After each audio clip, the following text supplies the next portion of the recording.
সাম্য ও সমতায় এই প্রতিপাদ্যকে সামনে রেখে দিনাজপুরের নবাবগঞ্জে ৫৪তম জাতীয় সমবায় দিবস পালিত হয়েছে। শনিবার সকালে উপজেলায় র্যালি, পতাকা উত্তোলনের মধ্যে দিয়ে দিবসটি উদ্বোধন সহ আলোচনা সভার মধ্যে দিয়ে দিবসটি পালিত হয়েছে। পরে উপজেলা অডিটোরিয়ামে ৫৪তম সমবায় দিবসের আলোচনা সভায় প্রধান অতিথির হিসেবে উপস্থিত ছিলেন উপজেলা সহকারী ভূমি কমিশনার মুনতাসির মাহফুজ।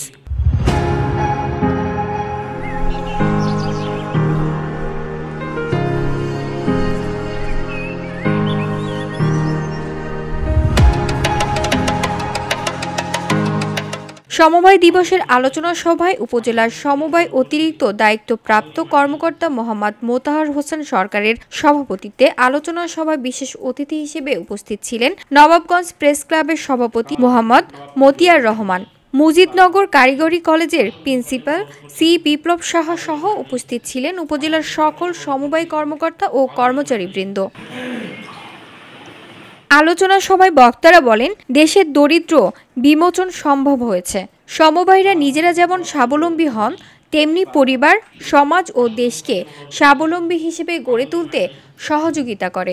সেই সাথে এই গণমুখী সমবায় সাধারণ মানুষের অধিকার আদায়ে অত্যন্ত গুরুত্বপূর্ণ ভূমিকা পালন করে। তাই দেশকে স্মার্ট বাংলাদেশ হিসেবে গড়তে সমবায়ীদের আরও এগিয়ে আসতে হবে। VOD Bangla news desk. অনুরোধ করছি আদরি মাটি